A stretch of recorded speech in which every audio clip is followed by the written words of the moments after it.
Chapter 10. Father and Son. At some point in the middle of the 20th century, a young Grebo boy from rural Maryland County got it into his head to move to the big city. It was a common ambition at the time. Tubman's economic and educational policies had helped spread the dream of the original settlers, that of prosperity. The world, hungry for automobiles, came to Liberia, which possessed the iron ore they were made from and the rubber they rode on. Tiny zinc-roofed schoolhouses cropped up across the hinterland, filling young heads with modern ideas and modern desires, a new Liberia, a well-paying desk job. Joseph Samson came from a poor native family, one of 9 siblings. But he had 2 things going for him. He was a quick study and his mother was related to a paramount chief, who also happened to be a key figure in the local true Whig Party machine. In 1955, the chief died and President William Tubman came to Harper, Maryland's seaside hub, to pay his respects. Samson did everything he could to catch the president's attention, writing him a letter and hanging around his compound. Tubman ignored him, but an advisor, an accountant named Thomas Ireland, hired the boy to run errands, and was soon impressed by his diligence. They talked. Samson told the older man of his ambitions. Ireland offered to bring him to Monrovia, on the presidential yacht no less, and make him part of the Ireland family. Not all American families who took in wards endeavored to civilize them. Some wards were treated like menials, one 19th-century African-American diplomat noted, kept from school, forced to perform domestic chores from morning till night. That was not Samson's fate exactly, though the tensions inherent in a system that thrust persons of such different backgrounds and status into the same family soon became evident. Mrs. Ireland did not take to the boy, especially when he ignored her orders to leave class and do chores. She called him frisky. The situation became unbearable for Samson, who soon got himself adopted by an even more powerful member of the settler elite, Joseph Chesson, American-trained lawyer, diplomat, and future Attorney General. This adoption would prove fateful. For the next quarter-century, the tortured, Oedipal relationship between the 2 men, each, eventually, would be accused of ordering the other's execution, would contribute to the end of the Ancien regime, and the violent unraveling of the polity the Americo-Liberians had ruled for 133 years. Family was everything among the incestuous Liberian elite, not just as sentiment or homily, but as a practical matter. Scholarships to foreign universities, legal apprenticeships, recommendations, promotions, the favor of the true Whig Party. If one was politically inclined, none of it could be achieved without the right family name or the sponsorship of a powerful patriarch. Tubman, for one, was related to no fewer than 2 congressmen, 3 ambassadors, 4 members of his own cabinet, and the Chief Justice of the Supreme Court. Nobody absorbed this lesson of Liberian life better than aspiring young natives of the Tubman era. Even if you went to Harvard and came back, Jimmy Wiles, son of one of the more successful wards, noted years later, you couldn't get a top government job unless you came from a respected settler family. Wiles's recollection elided an important fact: respected settler family status was fluid in Liberia. High society and government ministry corner offices belonged to the honorables, blood descendants of immigrants from North America and the West Indies, but wards routinely took on their adoptive families' names. Joseph Samson went a step further, officially changing his name to Joseph Chesson III. The clever young Grebo saw his opportunities clearly, and took them. He particularly impressed Chesson's wife, Mamie, who helped win him a scholarship to the Booker Washington Agricultural and Industrial Institute in upcountry Kakata, the nation's leading vocational school, where he earned a bookkeeping degree. She also gave him money to go to America. In Liberia, having been abroad always meant having been to America, and was a coveted status marker, and attend North Carolina College, now North Carolina Central University, a historically black college, which, in the late 1960s, was just beginning to integrate. He worked in the school cafeteria to pay his living expenses, earned a law degree, and then returned to Liberia. Over the next decade, Chesson enjoyed a measure of success. He rose to mid-level positions in various ministries, practiced law in the Grebo backcountry of Grand Gede County, and, in 1977, secured from the local true Whig establishment approval to run for senator, guaranteeing his victory. It was a predictable trajectory for an American-educated lawyer and ward of one of the most powerful men in Liberia, yet almost unthinkable prior to the Tubman era. Then, just a month into office, Chesson's fortunes unexpectedly and dramatically reversed. He fell out of favor with his political benefactors and was impeached. Recalling the incident years later, Chesson offered a convoluted explanation for his downfall that had to do with his representation of an individual in a private court matter while he was a senator. From his perspective, His error did not rise to the level of an impeachable offense. But his past belligerence, disobeying his first foster mother and, later, the Senate President pro tempore Frank Tolbert, whose calls to stand in prayer he refused to abide, he preferred kneeling, citing his constitutional rights, hints at what may have been the real cause. He harbored resentments against the settler class that had taken him in but always reminded him of his place. You think Frank Tolbert's son will be treated like that? He wondered 3 decades later. None of their settlers' children could be treated like that. But because my father was not among them, so they treated me anyhow and I didn't like it. While Chesson was pursuing traditional markers of success in Liberia, others of his generation and background were charting a radical course for themselves and their country. Tubman's expansion of the education system changed the face of Liberia. A handful of students attended Liberia College in 1951. 17 years later, the country boasted 1,300 college students at several institutions. Scholarships to the United States, once the prerogative of only the wealthiest and best-connected settler families, were increasingly offered to promising native sons and daughters. There, like Chesson, they acquired the skills and knowledge they expected would lead to careers, political power, and membership in Liberian high society. Yet after returning to Liberia, many were disappointed by the dearth of jobs and the reluctance of the entrenched elite to admit them into their class. Their disappointment often found an outlet in the African American civil rights struggle. Educated Liberians, native and settler alike, had always followed American politics as if it were their own, which in a sense it was. The fight by American blacks for simple human dignity and equal rights reverberated among idealistic young natives and settlers, the former chafing at a century of second-class status, the latter identifying with a movement to uplift people that were, albeit distantly, family. The liberation of Africa from European colonial rule had a similar impact on ambitious Liberian youth. Natives in Liberia found inspiration in their brethren taking power for themselves across the continent, even if, as in the bloody Congo, the outcome warned against their idealism. At the same time, some of the more reactionary elements among the settler elite began to argue that only stronger ties with Europe would secure Liberia's survival, even though it had long been a point of pride among the elite that they had maintained sovereignty in the face of European imperialist encroachment. Thus Liberians, especially educated youth denied opportunities because of their lineage, began to see a century of settler hegemony and a century of European rule in Africa as indistinguishable from each other. The death of Tubman in London in the summer of 1971 carried the promise of change. Uncle Shad had ushered in an era of unprecedented prosperity and progress, but one that included the repression of labor unions and of political dissenters. Tubman, with his unification plan, acknowledged that power might one day devolve from settler to native, but if there was to be a transition, it would be on his timetable. Anybody who thought differently, as the native journalist Tone Ray learned, might find themselves bloodied and humiliated, cleaning the toilets of the executive mansion with his bare hands. Upon Tubman's death, William Tolbert Jr., the second son of a moderately successful rice and coffee farmer from the upcountry settlement of Bentonville, assumed the office.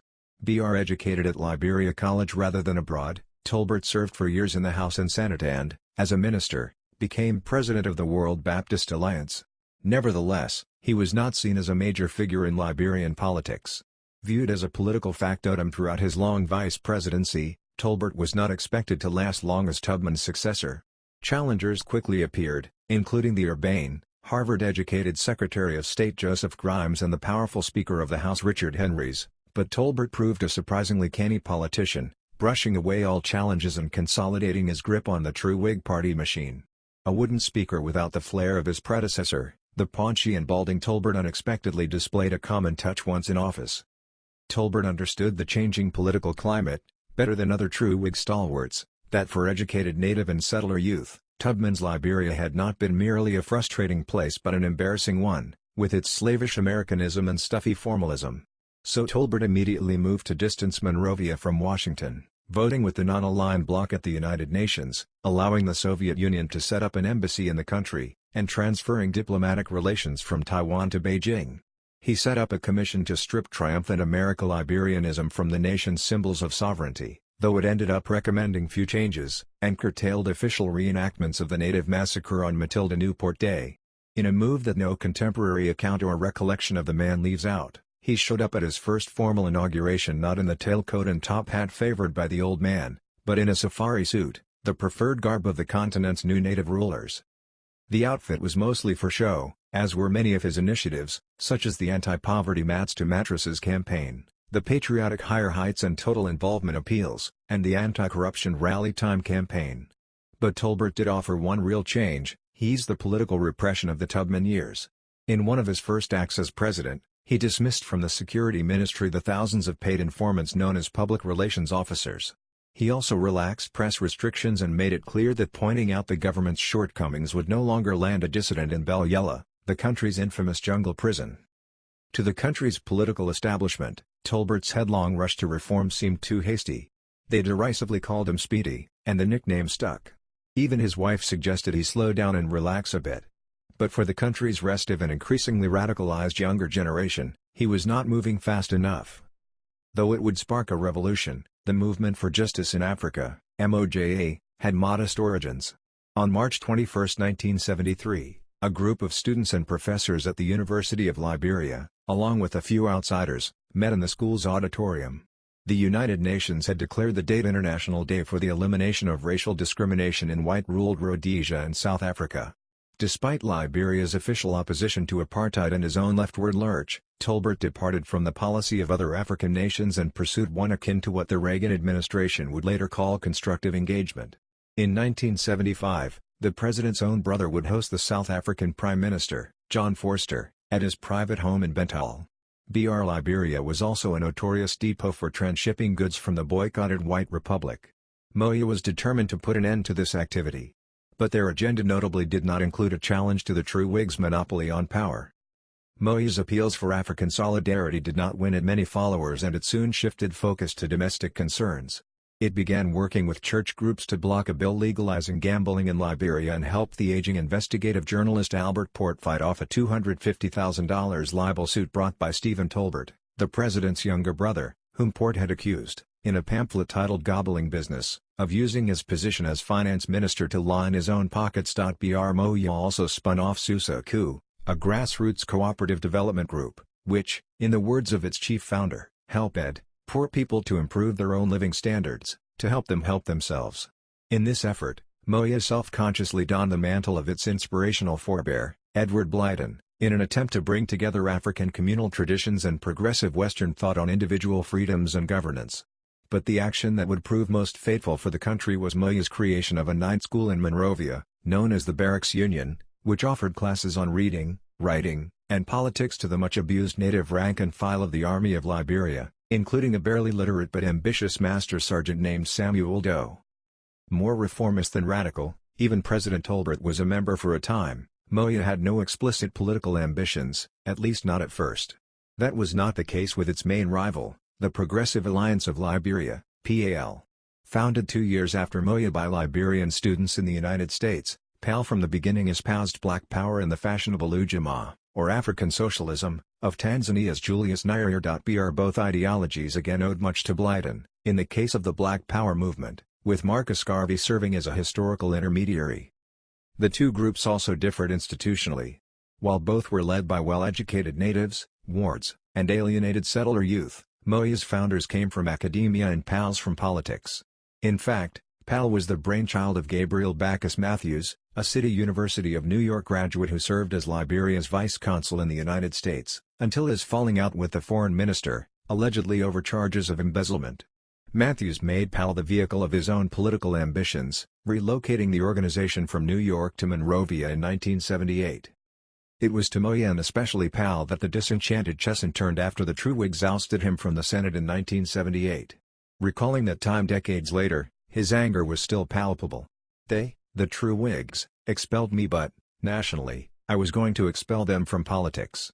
The similarly aggrieved Matthews, a ward of President Tolbert, welcomed the younger Chesson into the organization's ranks and quickly dispatched him to win the release of party activists jailed in Grand Cape Mount County. Chesson had found a new home, politically speaking. But his switch to the radical opposition cost him his literal one. When Joseph Chesson, Sr., Liberia's Attorney General and an administration hardliner, learned of his ward's apostasy, he banished him from the family compound in the upscale suburb of Sincor. Chesson Jr. immediately dropped his adopted name. For generations ambitious wards had taken on the names of the honorables who adopted them. But the radicals of late 1970s Liberia viewed these monikers with the same contempt their counterparts in America directed at slave names. Thus, rather than reverting to Joseph Samson, the disowned ward of Joseph Chesson, Sr., did what many other assimilated natives opted to do: he reclaimed his tribal heritage. Going forward, he would be known as Chia Chipu. For all their efforts to identify with the working poor of Monrovia and the illiterate tribal peasantry of the hinterland, both Moya and PAL remained elitist operations. With the exception of the people touched by Moya's Susuku outreach programs, most Liberians were barely aware of the organization's existence. As for the power brokers in Monrovia, and, for that matter, the angry and frustrated younger generation, few believed that Moya and PAL would bring about real change. Ironically, there was only one precedent in Liberian history of an opposition group effecting change, when the true Whigs themselves had emerged in the 1870s and 1880s to usurp power from Monrovia merchants and forge a new, more color-inclusive elite. More typically, serious challengers were co-opted or repressed, depending on the whims of the president and the interests of the honorables. There was no reason to think that Moya and PAL would be any different, that their leaders would not join their enemies or surrender. There was also no reason to think they could make inroads with the long-suffering and disenfranchised native poor, who represented 95% of the population. In fact, it would not be the activism of Moya and PAL that would ultimately spark the political awakening of the natives and bring down the true Whig establishment. It would be something far more prosaic, a bag of rice or, more precisely, the price people had to pay for it. It did not take long for the early colonists of North America to realize that the riverine coasts of South Carolina and Georgia made for ideal rice-growing country. But growing rice on a commercial scale requires sophisticated hydraulics and expert knowledge of the grain's complex growing cycle. So colonists from temperate Britain turned to their slaves, especially those from the windward coast, where the growing and preparation of rice were centuries-old practices. Slaves from what would become Liberia helped make possible the most lucrative southern crop, after tobacco, of the colonial era. Ironically, the black settlers who came to Liberia a century later, largely from the tobacco country of the Chesapeake, knew little about growing rice. Rice, though, would soon become the foundation of the ordinary settler's diet, as it already was of the natives: palm oil with a little dried fish or meat and a few vegetables, a handful of the searing grains of paradise pepper that first lured European explorers to the region, and mounds upon mounds of rice. But rather than learn how to grow it themselves, the Americos simply bought it from the natives, which freed them to focus on trade. By the early 20th century, however, the demand for rice outstripped supply, forcing Liberia to import it, which only added to the nation's debt. Firestone's arrival in the 1920s exacerbated the rice shortage, as natives were lured or forced from their jungle fields to the company's rubber plantations. The Tubman years were characterized by Liberia's iron mines, not its rice fields, and by the spread of roads to the interior, which precipitated a land grab by Americos. Communal native lands dedicated to rice production now belonged to well-connected absentee landlords, who preferred to grow rubber and sell it to Firestone. Meanwhile, Liberians of all classes began to develop a taste for the imported, polished product over the coarser native variety. By Tolbert's day, roughly one-fourth of the nation's 200,000 tons of annual rice consumption came from abroad, most of it from the United States. So critical was rice to the Liberian diet that the government imposed strict price controls. No one could charge any more or less than $22 American for a 100-pound sack. Yet the government offered little help to the 137,000 small farmers trying to grow rice for profit on small plots that averaged 2.5 acres. Like many other African nations, Liberia placed a higher premium on social peace in the capital than economic development in the countryside. The results were predictable: a steady flow of impoverished peasants swelled Monrovia's slums and the ranks of the unemployed expanded. The new urban poor, forced out of rice growing, still needed it for sustenance. Thus, when the agriculture minister Florence Chenoweth suggested amid the general inflation of 1979 to raise the price of a sack to $30, there was an uproar. The government reasoned that raising the price would put more money in the hands of the remaining peasant farmers, encouraging them to grow more and meet the president's goal of an end to imports by 1980. The activists of Moya and PAL were unconvinced. Liberia's largest importers of rice were companies controlled by the Tolbert family. In fact, for all of the president's earnest speeches about government reform, there was a sense that, with regard to corruption, the country was moving backwards, even from the notoriously lax standards of the Tubman years. Up to here, okay, the old man had been fond of saying, pointing to his wrist, then, tracing a line to his shoulder, he added, up to there, no. Meanwhile, the 1970s were punctuated by a series of economic shocks that brought the industrialized West's great post-World War II boom to a halt. As a supplier of raw materials to one of the hardest-hit sectors, automobile manufacturing, Liberia's economy went into a tailspin. For the poor, this meant real suffering. For the rising generation of educated natives and wards, it meant frustration. A lot of these indigenous people were coming back home, from their schooling abroad, and demanding their piece of the action, noted Archie Bernard, the radicalized scion of one of Liberia's wealthiest families. "We are supposed to be part of this, too," they said. "That is why the old man, Tubman, told us to go to school. So where's my opportunity?" Young Liberians who had encountered Marxism and the idea of Third World solidarity at Western universities in the 1960s and 1970s had found their cause. "If you read Das Kapital, it gets to be hypnotic," Bernard added, years later, about his own youthful enthusiasms. "You see young people, their minds get to have a yearning, to relieve all this pent-up frustration. At the end of the day, the young man is highly educated and can't get a job. So he gets this thing, this radical ideology. You listen to a person who is articulate and you can almost be hypnotized by it." Matthews, Chipu, and their fellow travelers had learned a blueprint for revolution, even if their understanding of Marxism was often muddled. Recognizing Africa's long tradition of petty entrepreneurialism and witnesses to the incredible abundance of American capitalism during their student years, they had little interest in centralized, Soviet-style economies, though many praised the peasant-based socialism of Mao's China. Still, the abysmal results of the government's price-fixing had created, in their minds, the proper conditions for a revolution. Now it was a matter of forming the vanguard that would lead the masses out of their lowly state. On March 28, 1979, Matthews went, as part of a people's delegation that included 3 other PAL officials, to visit his foster father, Tolbert, at the executive mansion. The meeting began cordially enough, with Matthews stating that PAL could offer a subsidy to rice farmers, who would get more for their crop while consumers would keep paying the well-established $22 per bag price. But Matthews's calculations greatly underestimated the cost of the program. He assumed that the subsidies would run to $19,500 annually, while in actuality the farmers would need 150 times that. Tolbert did not bother to quibble over the numbers and rejected the idea. He was more concerned with PAL's plans for a mass demonstration.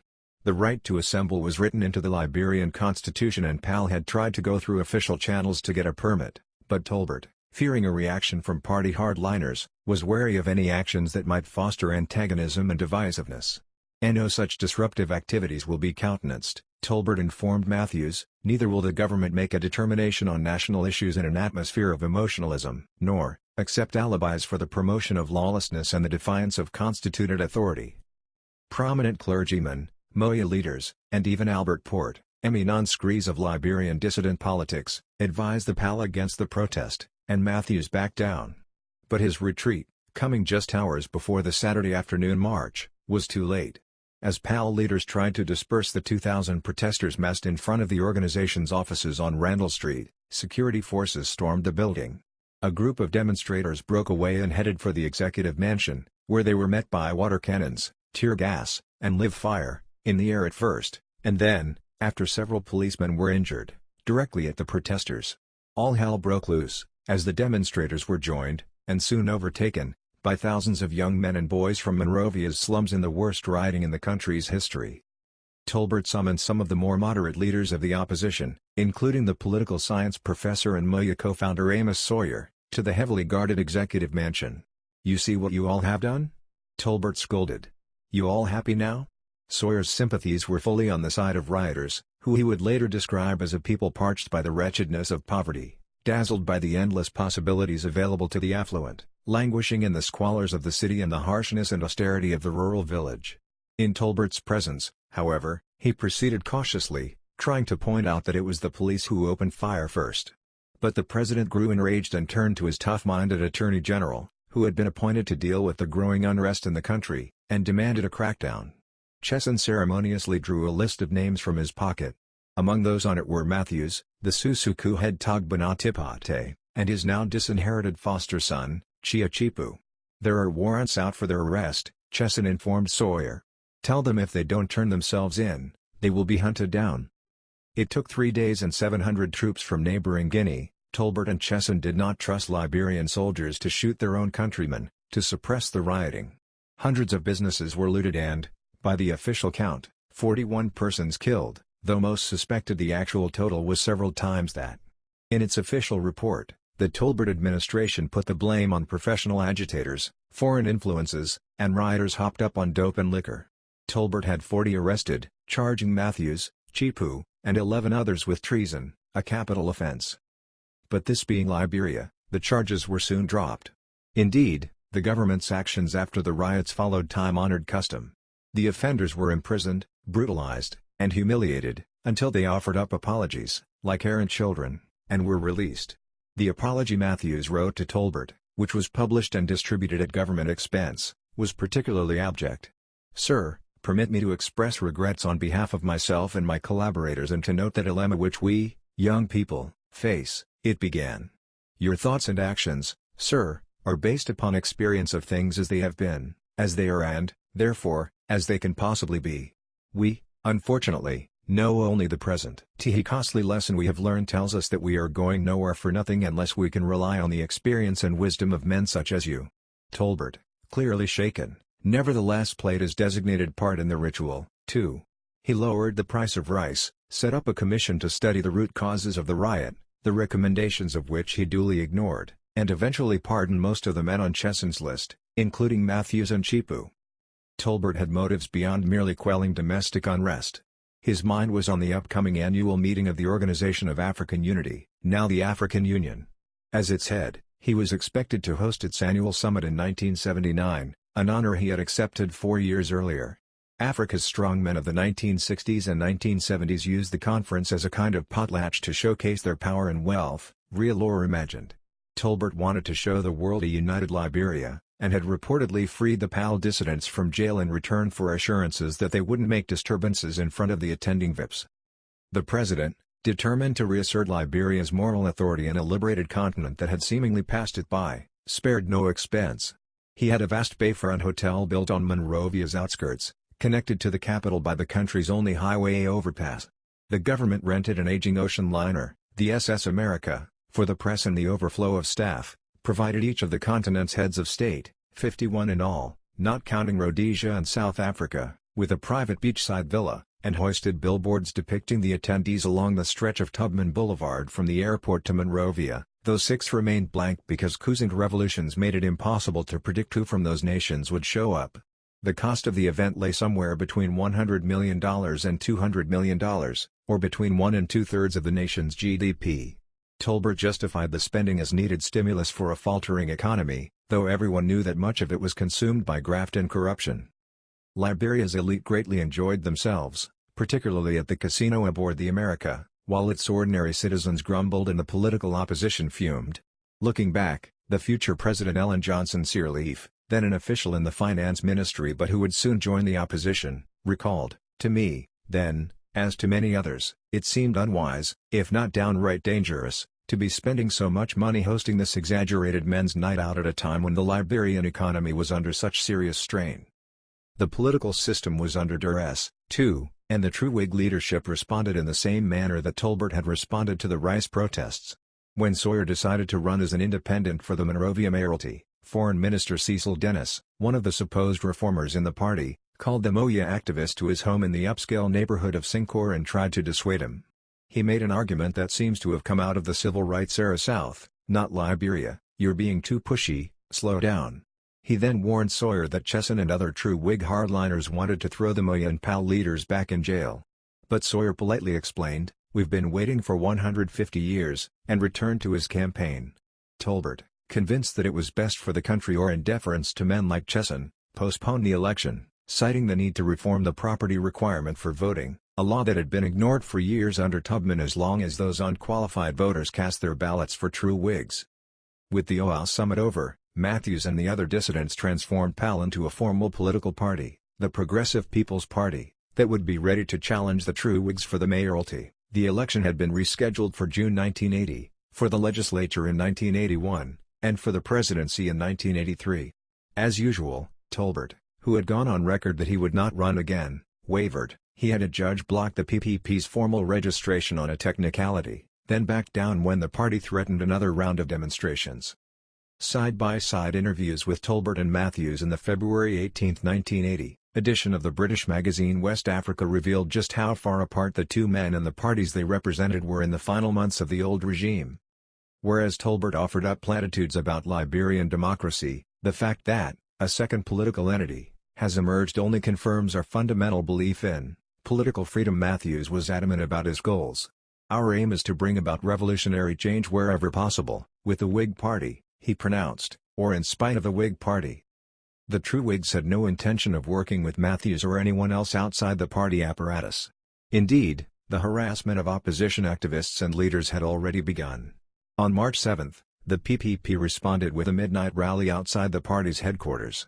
But instead of speeches on democracy and the need for an end to one-party rule, Matthews unexpectedly called for a march on the executive mansion to meet with Tolbert and demand his immediate resignation. When it turned out that the president was at his up-country plantation, the PPP leader turned to his cheering supporters and called for a general strike, should Tolbert refuse to step down. Matthews's maximalist turn baffled even long-time observers of the Monrovia political scene. After all, the party had been allowed to register and hold rallies. MOIA officials tried to distance themselves from PAL, announcing that their politically immature rivals were engaged in adventurism that discredited progressive work in Liberia. Tolbert called the PPP's demand a diabolical and treasonable design that would enthrone anarchy and deprive the sovereign people of Liberia of their inalienable rights and cherished tradition of choosing their leaders through the electoral process. He suggested that the members of the political establishment, himself included, were personally at risk. The PPP's action to convene, in secret and carry out demonstrations by night in the streets and to converge near strategic government installations cannot in any way be construed as an attempt to dialogue with government, he insisted. Mr. Matthews and his atrocious associates seemed determined to enter the premises of the executives. Tolbert had Matthews, Chipu, and the rest of the PPP leadership thrown in jail once again. Chesson, charging them with sedition and the capital offense of treason, set their trial for April 14. It would never come to pass. The trial, the political infighting, the Tolbert administration, and America Liberia itself would very soon be swept away by a more dangerous force than disgruntled young radicals. Distracted by the agitation of Matthews and the PPP, Tolbert, Chesson, and the rest of the true Whig Party oligarchs were unaware of developments in the barracks of the Barclay Training Center, half a mile up the beach from the executive mansion. Few Liberians or foreigners took the Armed Forces of Liberia, AFL, seriously. The AFL was poorly trained and equipped, and its officer corps was known mostly for providing sinecures for the privileged sons of the America Liberian elite. It was the army of a tiny, indebted country that had faced no external enemies since the close of the scramble for Africa in the early 20th century. The enlisted men were natives, usually recruited from the more isolated and least civilized ethnic groups of the interior, that is, those least likely to challenge the existing order. While some natives saw the army as an opportunity to better themselves, the reality was just the opposite. Soldiers were paid a pittance, housed in rank and leaky barracks, and their duties frequently involved petty chores for officers and other elites. It was not unusual to see a platoon of privates clipping hedges at a government minister's house or parking cars at a swank diplomatic reception at the Ducor Hotel. Samuel Doe, the slim, sad-eyed sergeant who rose through the ranks under the old regime only to play a leading role in the coup, came from the smallish Kron tribe of distant Grand Gede County, favored by recruiting officers for their martial traditions. In an interview 5 years after taking power, Doe recalled no particular ambition to join the army. His preference had been vocational training at the Booker T. Washington Institute and a career as an electrician. But when promised a scholarship in 1969, either in his 18th or 19th year, he enlisted. Smart and willing to follow orders, his ascent was swift. By the late 1970s, he had been promoted to Master Sergeant, becoming the highest-ranking non-commissioned officer in the AFL. An impressed Tolbert put him in charge of transport for the OAS summit. Doe remembered his experiences differently. His recollections are filled with perceived slights and insults, overlooked for a training course in the United States, forced to pay for his own education, and even denied leave to attend his high school graduation. At the Barracks Union Night School he was taught by, among others, Amos Sawyer.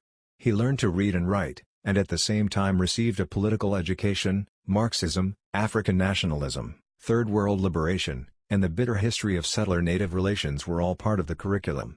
Doe either did not hear, or chose to ignore, his professor's caveat, that change must come peacefully, through the political process.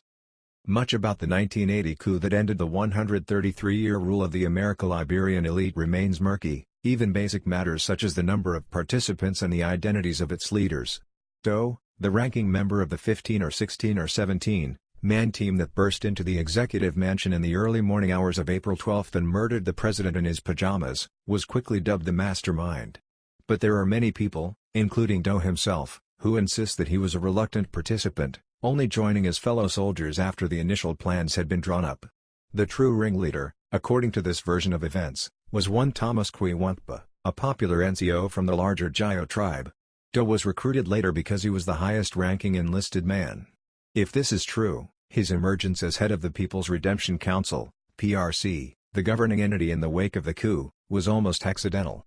He was supposed to be a placeholder until new presidential elections, which Kwiwankpa expected to win, could be held. Br.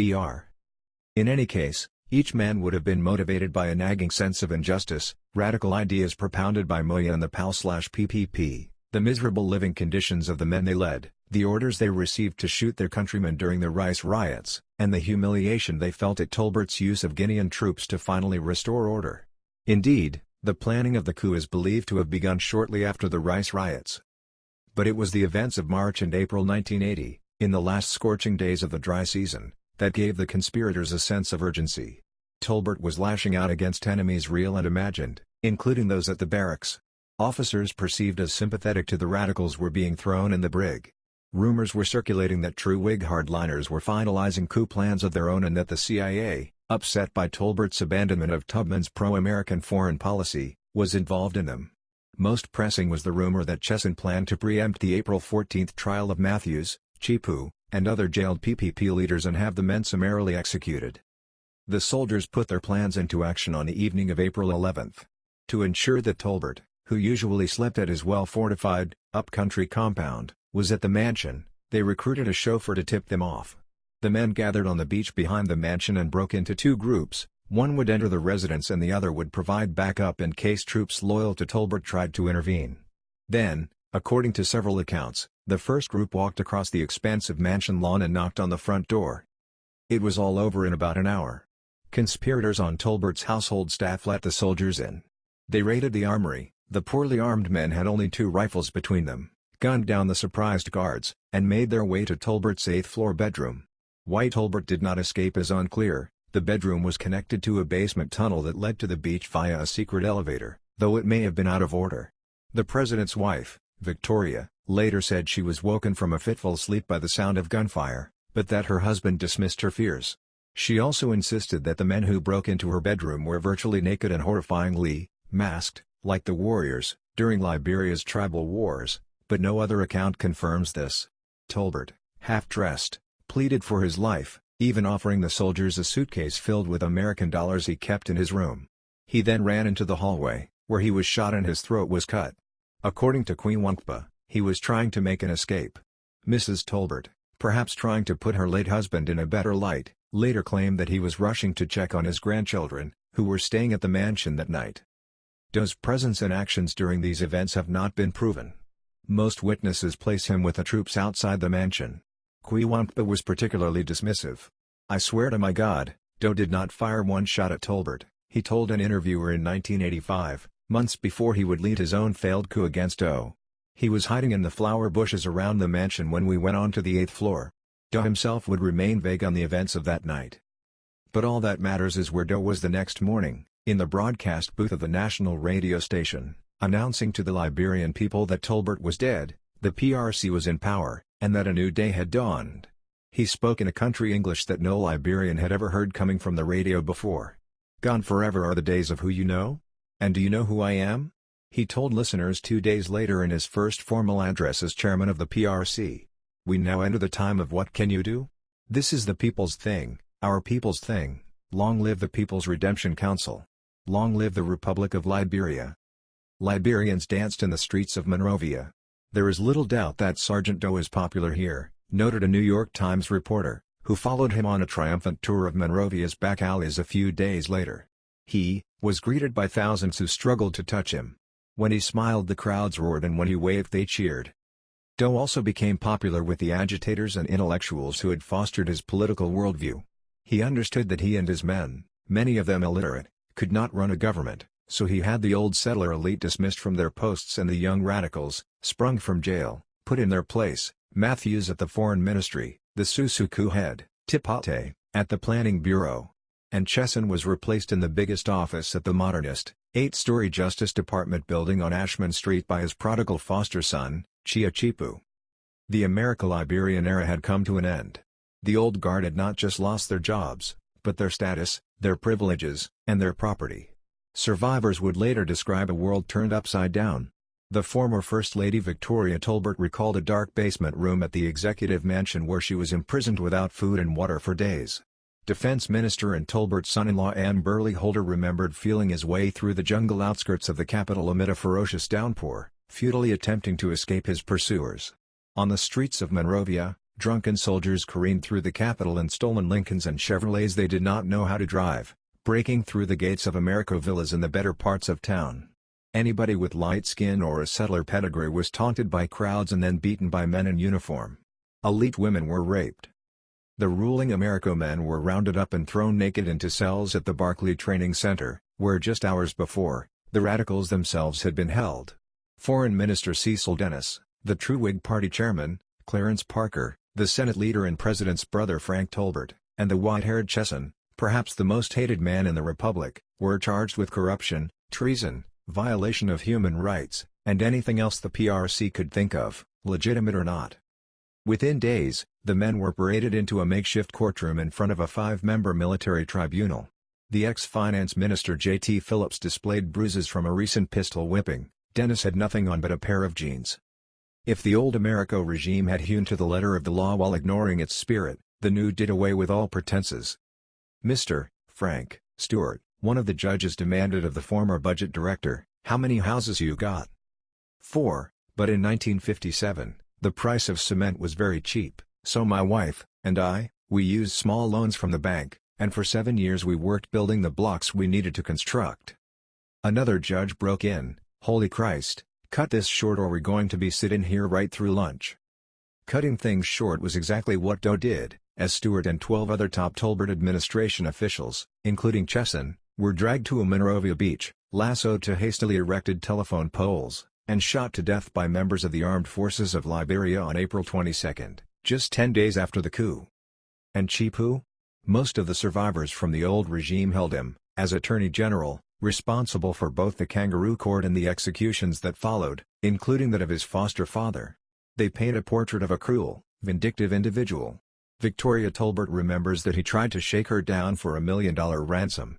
The future President Ellen Johnson Sirleaf, then the Minister of Finance, spared from execution by her record of public outspokenness against the administration she served in, said he had her brother jailed because he had laughed at Chipu years before, after his impeachment.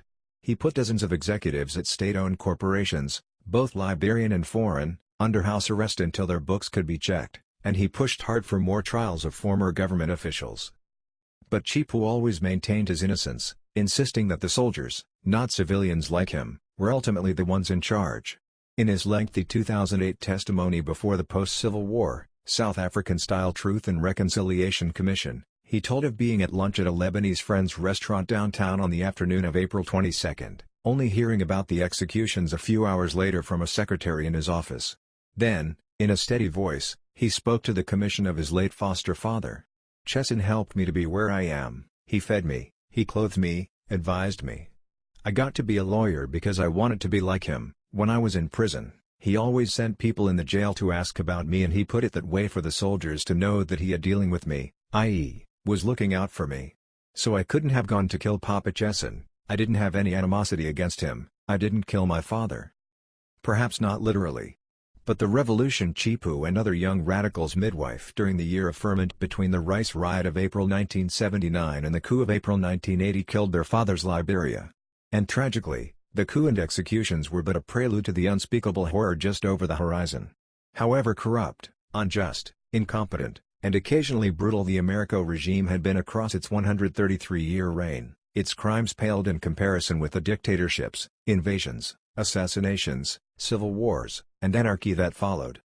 As for the people who built that regime, the ultimate survivors in a hostile world, who struggled from the very beginning to live up to the high ideals on which their great and worthy endeavor was founded, but who so often fell short they would be scattered far and wide.